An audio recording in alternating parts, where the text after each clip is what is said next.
రెడ్డి గారు రైతులకు ఏదైతే 12,000 ఇస్తా అని చెప్పి రైతు బంధు కింద అది కూడా రైతులు చేసుకున్న దరఖాస్తు మీద అని చెప్పడం చాలా విదూరం. కానీ అది మళ్ళీ కొంచెం వెసులుబాటు ఇచ్చినట్టు చూస్తే కానీ ఆయన 12,000 మాత్రమే ఇస్తా అంటున్నాడు. అది ఎంతవరకు ఇస్తాడు, ఏమి ఇస్తాడు అనేది రైతులకు తర్జన భర్జన ఉంది. దాంట్లో భాగంగా తాను ఇస్తాన్న మాట ఏంది, 15,000 ఇస్తాడు ఎకరాకి. కానీ ఆ 15,000 కాకుండా ఇప్పుడు 12,000 ఇస్తా అంటే ఎంత దౌర్భాగ్యం అండి. అంటే మాట నిలిపిన ప్రభుత్వం ఏదైతే రేపన్నాడు ఇంకా నమ్మకం ఎట్లా వస్తుంది? నేను చెప్పే పాటలకు అర్థం ఏంటంటే ఇచ్చిన 429 హామీలు ఈ 6 గ్యారెంటీలు అవుతుంది అవన్నీ తొంగలో దొరికినట్టే కదా. దీన్ని ఉదాహరణ ఇదే కదా 12,000. దీన్ని ఎట్లా నమ్మాలి? ముందర ఇంకా ఇస్తా అన్న మహిళలకు 2,500 గుర్తు ఇస్తాను, అది ఎట్లా నమ్మాలి? తుల బంగారం ఇస్తాను, అట్లా నమ్మాలి? ఇంకా చెప్పుడు పోతే చాలా ఉన్నాయి ఇవన్నీ.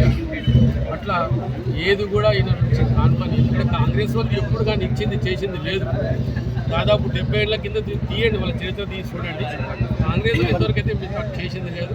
ఎవరైనా చేస్తే ఇస్తే వేరే ఎవరైనా ప్రాంతీయ పార్టీ వాళ్ళని చేసి మన కేసీఆర్ సార్ ఎట్లా చేసిండు, రైతు బంధు, రైతు బీమా, కళ్యాణ లక్ష్మి, షాదీ ముబారకు, కేసీఆర్ కిట్ ఇట్లాంటి స్కీములు తీసుకొని వాళ్ళు ఏదైనా పేర్లు మార్పిడి చేసి చేసుకొని తప్పిస్తే కొత్తగా చేసిన మటుకు ఏది ఉండదు. ఎందుకంటే వాళ్ళకు ఇన్నోవేటివ్ ఐడియాస్ అనేది రావు.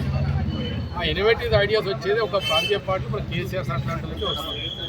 అట్లా ఈరోజు కూడా తెలంగాణలో ప్రతి ఒక్క గ్రామాల పోటీ ప్రజలంతా కూడా మళ్ళీ కేసీఆర్ సారే రావాలి. ప్రతి ఒక్కటి గ్రామాలు ఏవైతే సస్యశ్యామలంగా ఉండేదో ఎంతో ఉంది ఆ విధంగా ఇంకా మంచిగా చేయాలనే ఉద్దేశంతో ప్రజలు వేచి చూస్తూ ఉన్నారు.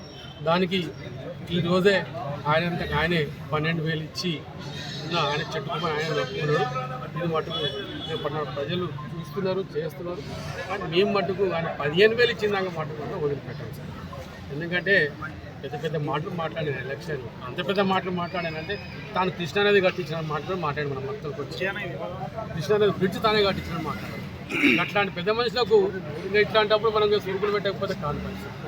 సురుకులు పెట్టాలి. మనకు ఆయన చెప్పిన మాటలు మనం చెప్పించుకోవాలి. ఆయన ఇచ్చినవి చేయాలి. మాట ఇచ్చినప్పుడు తప్పకుండా చేస్తే గౌరవం ఇస్తారు, వాళ్ళకి కూడా గౌరవం మిగులుతుంది. కానీ ఇక్కడున్న స్థానికులకు చూస్తున్నాం ఏది అట్లాంటి పట్టింపులు లేవు. అధికారం వచ్చింది కదా, ఏది దోసుకు తినాలి, ఏది తినాలి, ఎట్లా ఉండాలి, ఏ దాని మీద ఉండదు. కానీ కనీసం గ్రామాల పోటీ ఏమి ఇబ్బంది పడుతున్నారు, హాస్పిటల్ పోటీ ఇబ్బంది పడుతున్నారు, స్కూల్ పోటీ ఇబ్బంది పడుతున్నారు, ఏది కూడా అవగాహన లేదు. చెయ్యరు కూడా మాకు చేసేకాడికి. ఎందుకంటే వాళ్ళకి చేత కాదు, అది మాత్రం ఖచ్చితంగా చెప్పాలి. మరిన్ని వీడియోస్ కోసం ఛానల్ ని సబ్స్క్రైబ్ చేయండి. లేటెస్ట్ అప్డేట్స్ కోసం వాట్సాప్ ఛానల్ ని ఫాలో అవ్వండి. ఆ లింక్ డిస్క్రిప్షన్ లో ఉంది.